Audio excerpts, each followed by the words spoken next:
واخر ما كاين الاخوان. والله العظيم المغرب ما عطلهمش، قسما بالله ما عطلهمش المغرب.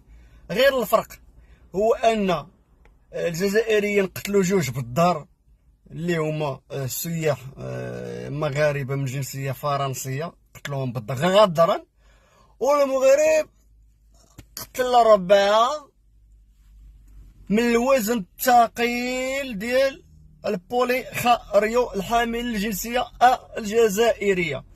واحد منهم قائد ديال المنطقه العسكريه البوليخاريويه ووزير التعليم، وبالمساله ديالهم يعني بالسلاح ديالهم بالزي المدني ديالهم بكلشي ديالهم.